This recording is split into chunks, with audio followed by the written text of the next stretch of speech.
Welcome to the Beyond the Walls podcast. I'm your host, Pastor Joel, and today I am super excited to be able to share with you Miss Lynette Joseph's testimony on the mission of grace, the current status of Haiti, what's going on in Haiti, and how we can be of help. So what better place to start, Miss Lynn, than in the beginning? Let's talk about the history of Haiti, how it became free, and how that may be relevant to the current status of the country today. Haiti was the first black republic that gained the independence and with a success revolution. Really? Yes. I wasn't aware of that. So you're saying that's the first country of black origin that was able to come out freely? 1804. Yes. 1804.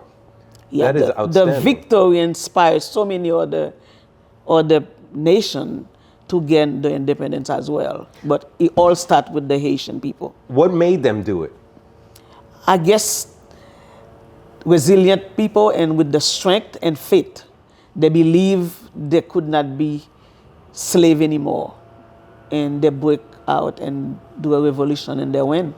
And when they won, what was the status of that country? I mean, talk to me about the beginning. Talk to me about that day in 1804, I believe you said, Yes. when they got their independence. What happened from there? What was the next step? The next step was to kick them out, like the French rulers Okay. who colonized them for so many years. And then they start rebuilding, which is where we got our motto, l'union fait la force. With unity, we can be strong. So Haitian, really the strongest people that I know. And talk to me about resources. So Haiti took this stand against the French and they got their victory and they got their independence. But what was their end goal? How were they going to support themselves? They didn't think that far.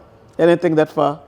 So what did you see over the years? Or what does history show us about Haiti? What did they do from the moment they gained their independence? How have they survived up to now? I mean, we're talking about years. They do what they usually do for the rulers. They do the sugar cane, they plant the rice, they live in the land. And we were exporting rice and sugar and coffee to the US, to Europe, everywhere. So they did have, or do they still have those natural resources? Right now they're rich in resources and natural resources, but they don't have any capacity to do what they usually do, what they used to do. And the reason the capacity is not there? I would say because of exploitation and also lack of governance. I'm very happy that you pointed out the lack of governance, because if I'm not mistaken, in 2021, there was an assassination of a president, right? Tell me a little bit about that. I mean, the assassination of President Moïse left, a big hole in the country, really, because since he's gone, we've been going up and down with Prime Minister, more than fourth Prime Minister already passed to do something, and they're never able to do anything. So, what I'm hearing you tell me, and you correct me if I'm wrong, is that Haiti is a land rich in resources, but doesn't have governing. Doesn't have a headship. The headship. And the headship, I think, is what ultimately is what's lacking there. Therefore, you have the muscles, you have the brawn, but you're not producing because you're missing that leadership. That leadership, that's exactly right. And what can we possibly do at this point? Who's helping Haiti? Who has any country taken Haiti on, as a project and said, I want to help these people? Has anyone from the outside helped or tried to? While international organizations really helping, they give resources, they send stuff to Haiti, but everything is usually for short term. We don't have anybody who will come and empower and rebuild. They all come for short-term solutions. So Band-Aids. Yes, Band-Aids. That's a terrible thing. And Mission of Grace is there as an organization who use the grassroots to really helping our community where we are sustain themselves and want to be for a longer time. So now, besides the lack of headship in the country right now, one of the things that I frequently hear on the news is that there's a lot of gang violence. Tell me about this gang violence. Tell me about how this gang violence is occurring? What's happening? What are the details about it? Like, what is exactly that's happening? Oh my God. Everywhere in Haiti now, there is a gang who take over, particularly in Port-au-Prince. It's the gang control the capital of Haiti. So, I mean, you're talking about make everybody leave their home, terrorize the capital, cutting heads, burning stuff, gas station, everything. Wow. So the gang really are powerful. We don't know who's behind them, but they are doing so much damage to this country. And is there any way or is there any outlook where this can be eliminated? I mean, until we have someone in power who can really control this country, I don't see any hope. I mean, tell me, is there a Haitian army at this time? We do have an Haitian army, but we have so many gangs, so many places where those gangs are very powerful. It's hard for them. It's like they outnumbers the army. That's crazy. I mean, I know recently I saw on the news that there was 2 commercial airlines that were shot at in Port-au-Prince. Yes. Tell me about that. How can that happen? I mean, there was Spirit Airline really was just coming from Miami, and the gang really shot at them. They have to turn around, and also they shot on JetBlue. Wow, that is outstanding. That's crazy. Now, let's talk about missionaries, right? So, I mean, I personally, some years back, and this is how I know Miss Lynn, you know, my family and I and our church family, we were able to have the privilege of being able to go out to Mission of Grace and see the incredible establishment, and we'll get a little bit more into that in a minute. We saw what Haiti was all like. You know, we were able to walk up the mountains. So you talk about homes, and I think that a lot of the people that may be watching this don't realize that a home in Haiti is not like a home in the United States. No. I mean, to give you an idea, or to give them an idea, I remember walking up the mountain in Cares, right? Yes. Did I pronounce that right? Yes. Gracias. And I remember where some of these homes had fronts and no backs. Some of them were basically UNICEF tents that Yes. were held over as roofs. And I mean, one of the things that mostly stood out, and I'll never forget this, was that someone had rigged a gate, and the gate was rigged with a flip-flop. So the flip-flop would be the hinge of the gate. Yes. I mean, I say this in no means to downplay Haiti, but to really bring an awareness to the viewers that are watching us right now, so that they could understand the level of poverty, at least that the missionaries see. Now, that was in bad times. Right now, when we went, it was a bad economic time, but there was still some level of safety. Now we're talking about a place that the level of safety is so minimal that missionaries can't go back. I mean, am I right when I say that? Yes. That's my understanding. Absolutely. We used to have, 3-4 teams a month who will visit Haiti and the Mission of Grace. Now, people doesn't go to Haiti. So you're saying 3 to 4 teams. Hold on. 3 to 4 teams, that's composed of how many people on average? Some of them has 13 people, some of them has 11. So you're saying you normally would see about, let's say, 50 people on average per month to go out to help in the country of Haiti, and Yeah. that's reduced to what now? Oh, reduced to probably 1 or 2. Wow. Yeah, because nobody wants to go because they're not safe. They're afraid of kidnapping. Since they're kidnapping 11 Americans, they were in the gang members, wherever they were for almost a month. This was recently, right? This is recently, yeah. Now nobody wants to go to Haiti. As a matter of fact, the embassy will release note almost every week. Tell us, don't come. If you come, you're on your own. Don't call us.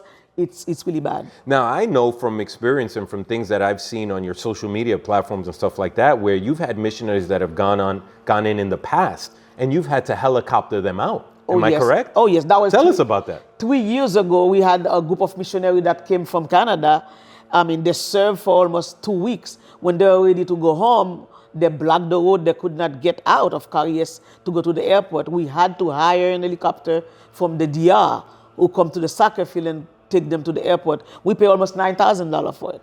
$9,000 to get an helicopter. And that's a lot of money. Yeah. But I don't think people realize how much people are paying to be released as hostages. I mean, it's such a sad situation, but let's talk about international responses. How have international organizations helped out? Has anyone reached out to Missions of Grace or any of these other missions and said, hey, we have resources, let us give you this, let us give you money, let us give you food? Not at all, not at all. We're on our own.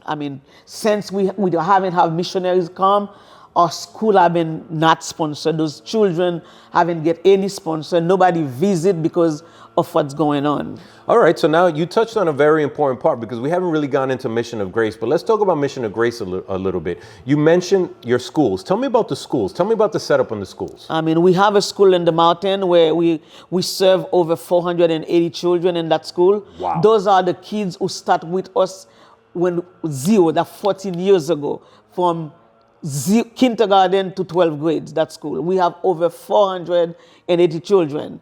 They have free education. We get them books, supplies, uniform, and 2 meals a day. Wow. So give me an average cost per child of what it costs to be able to sustain these children per year. It costs us about $320 a year. $320 for each children. Ms. Lynn, let's be real. If we were to go out to dinner, a family of 4, we would probably dwarf $320 for one dinner. Yep. And you're telling me that $320 can last an entire year? Yes, $320 can take care of one child for a whole school year. Uniform, tuition, books, and meals. That is outstanding. Yes. Now let me ask you a question. What about food kitchens? I remember you guys had a soup kitchen. Soup kitchen. The time that I went, and I actually sat down and ate with them, and let me tell you, it was good food.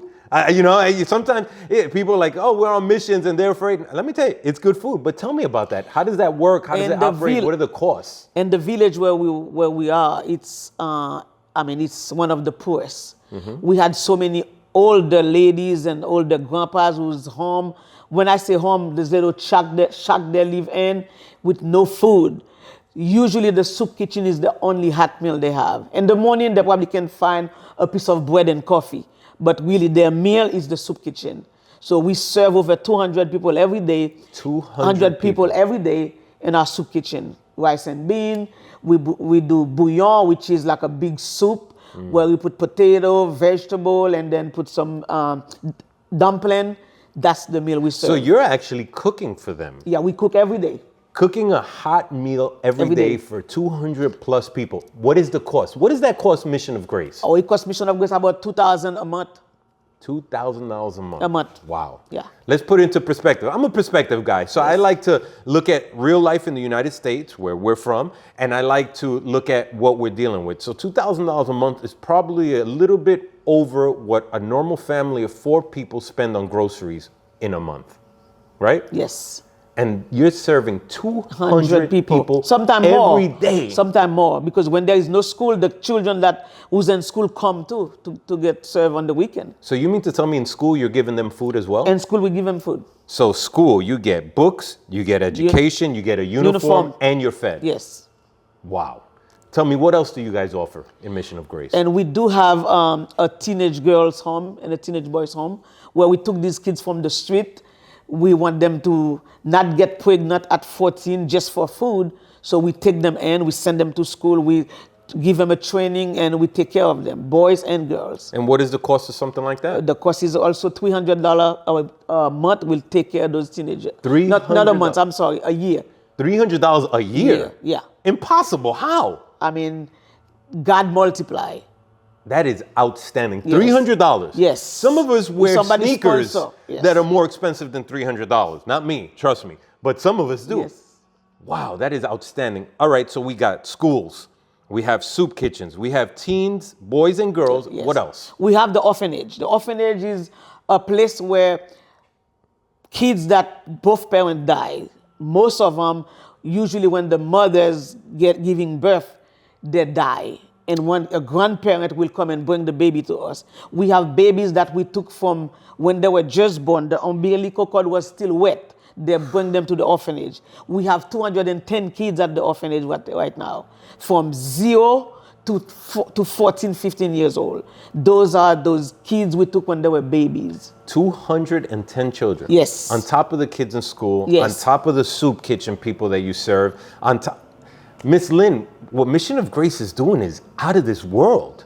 It is out of this world. I'm getting excited. We do have a clinic. I'm getting a clinic. Yeah. Tell me about the clinic. The clinic serves the community. Okay. It's a community. I remember one lady who died while giving birth. She was only 23 years old.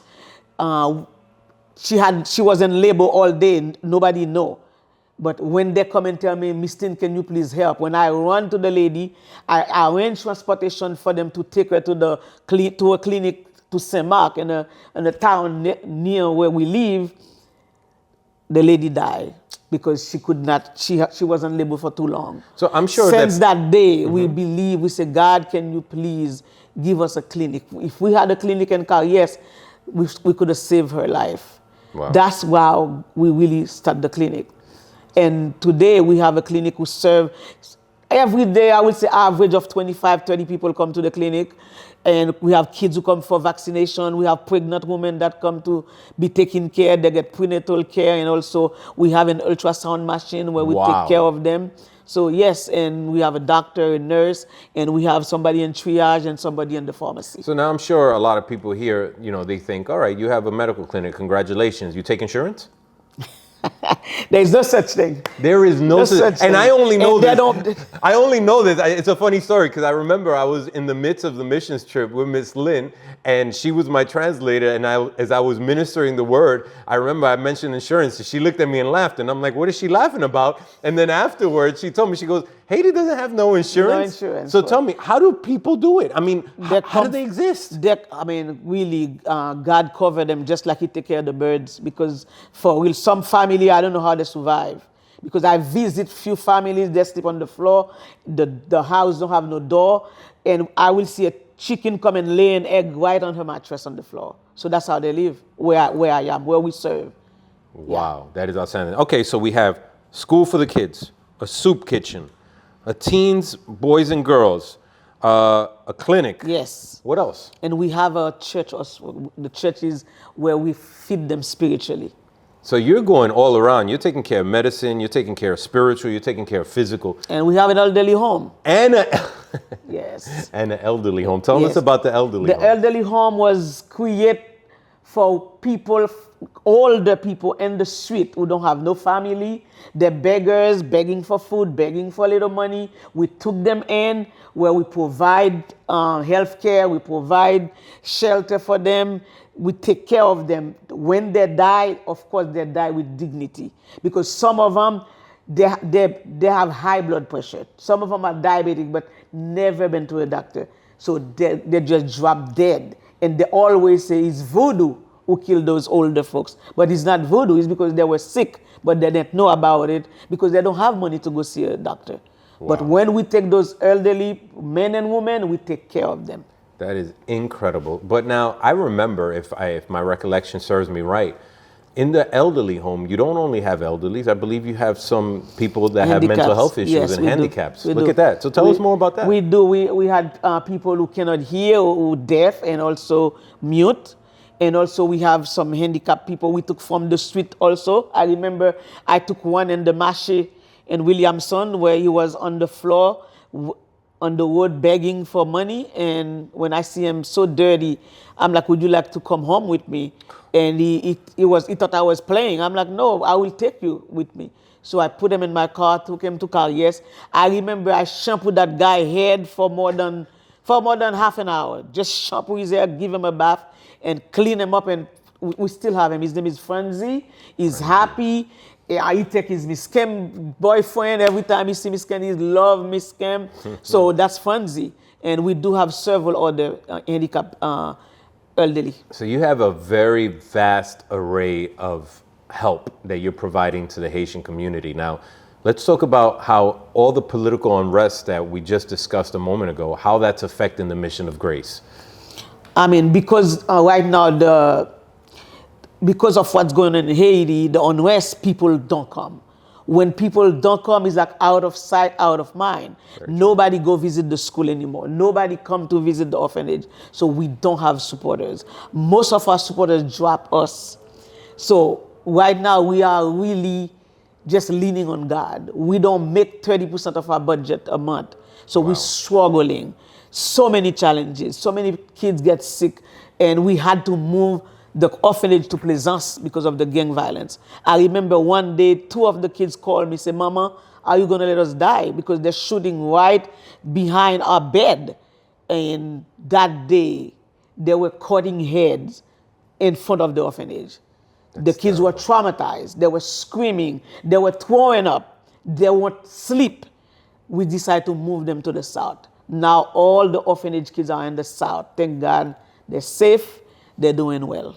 Wow, that is an incredible, incredible story. And I am so proud of you, if I'm being honest.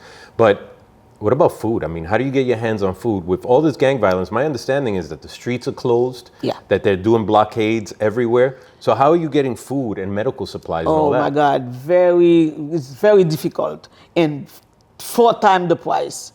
A gallon of gas, almost $8. Wow. So you imagine they make you pay for like 3-4 times the price of 1 mammoth of rice. So believe me, things we used to buy for 70 Haitian dollars, now is $400. So there's less money coming in. Yes. And the prices have gone up. Going up. How do you exist? Ask me again. I will say by the grace of God. People who been to mission, who believe in what we're doing, who still send a check. That's how we survive.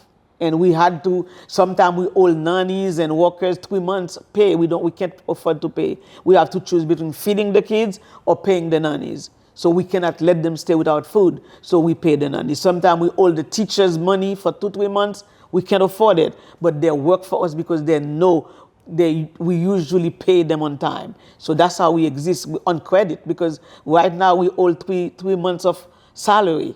What we do, we just praying, hopefully God will send money. What can we do? I mean, we have a vast number of followers and viewers and people who tie into our social media, your social media.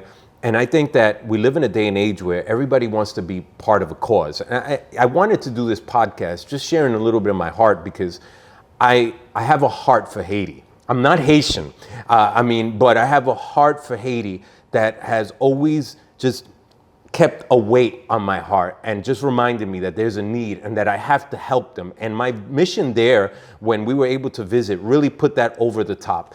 And I want to know how I can help. I want to know how the viewers can help. And I'm not just talking about temporary, a temporary fix, anybody can give a Band-Aid, let's be honest, a lot of times when somebody says, hey, I need food, I need clothes, we all become very philanthropic and we all pull clothes out that we don't use anymore and we give it away. But I'm not looking for any followers or any viewers leftovers. I want to see who's willing to give the best, and I'm not even talking about money, maybe you can't do money, but maybe you can connect with them, volunteer. Tell us, how can we help? You tell us. Yes, you can volunteer, you can pray, you can send your donation, and you can share our website, our Facebook page, share with your friends, give awareness about where we are. And yes. Awareness is important in this day and age. And I know for a fact that there is people watching this right now that have the means to be able to change the direction of Mission of Grace. Look, if you put your hand to your heart, you realize that what they're already doing is out of this world. I can't. It's so important to me because it's my wife's dream. My wife wants to do something just like this in different places. So I hear this frequently because my wife, she just talks about it and she loves it. And that's another reason why I'm so connected to it. But if you've ever wanted to help someone, this is the perfect avenue to do it. I know there's a lot of people that you may see people in the streets and you may say, well, I don't want to help them because maybe they did this and that's what led them to this, or they did that and that's what led them to that. I can tell you from personal experience that the people in Haiti, they're not, especially the people that are ministered to by the Mission of Grace, they're not people that are in that situation because they chose to be in that situation. They're in that situation because they were born into it. Yes. They didn't have a choice. They weren't, they don't know, the fact that they eat bread and coffee, as you mentioned, and they don't have pancakes and they don't have eggs, it's not because they don't like pancakes and eggs. They probably have never tasted it in their life. That's right. And here we are, throwing half our food away. And here we are buying expensive things and not even using them. Can you imagine if a kid can be blessed with $320? Yes, a year. A year. Yeah. Can you imagine if each of us watching just said, you know what, I want to do that? Or if not, you know what? Don't send money. Don't take my word for it. Yeah, what if you just go. said, you know what? I can volunteer. I can help you. Maybe you can help on their social media platforms. Yes. Maybe you can help in connecting them with another organization that can help them. Who knows? But I'll tell you one thing. this I know for sure. You're not watching this by coincidence. There's a reason that you're watching this. There's a reason that we're here. And that's what this is all about. How can they reach out to you, Miss Lynn? Give me your website. Give me your social media platform. How do they reach out to you so they can help out? We do have a website, Mission of Grace, www.missionofgracehaiti.com. And also we have a Facebook page. And also we have Zelle, we have Venmo, we have all kind of ways they can write a check to Mission of Grace. So yes, please share the words, the vision, what we are doing. Do something bigger than yourself. Amen. And again, I will say, just come and be part of Mission of Grace. Let me tell you, I'm going to have my guys, my crew, my staff, put in the comments right there so that you guys can read it, all the social media platforms, the Zelle information, the Venmo information, and whatever other opportunities you may have to help. But I encourage you, don't just do it because you're sentimental.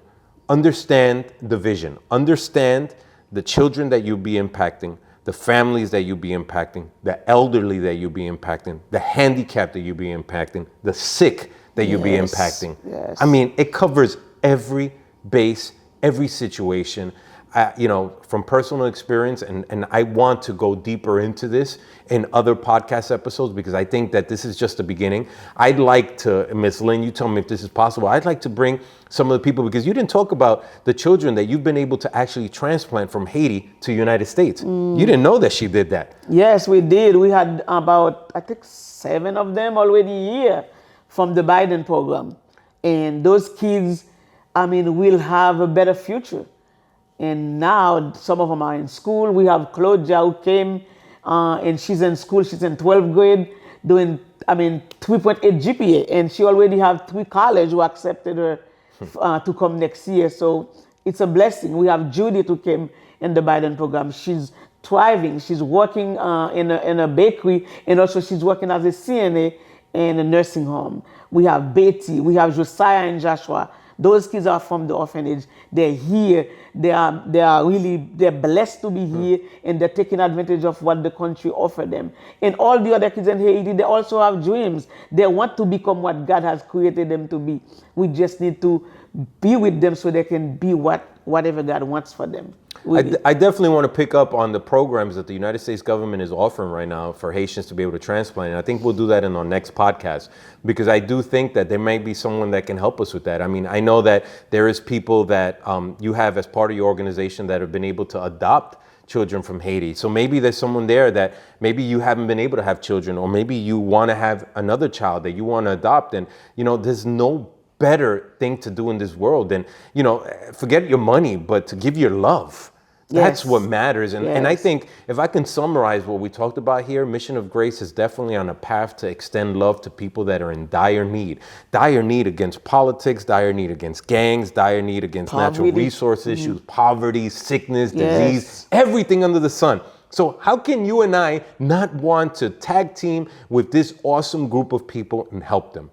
Every dollar makes a difference. I don't want to sound like a commercial. This is not a podcast to take money from you. This is a podcast to get awareness of what's going out there. Outside of your 5-mile parameter of life, there's so much that goes on. And that's what we want to do, just bring awareness. So Ms. Lynn, I want to thank you for coming on today.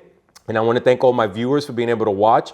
And I ask you that you share this with your loved ones, share this with your followers, share this with your friends, and definitely let other people know the needs that are in Haiti in this day and age, right now, right where we live. Thank you, Pastor Joel, so much. Thank you for giving me the opportunity to share. It's a blessing for all. Take care, everyone.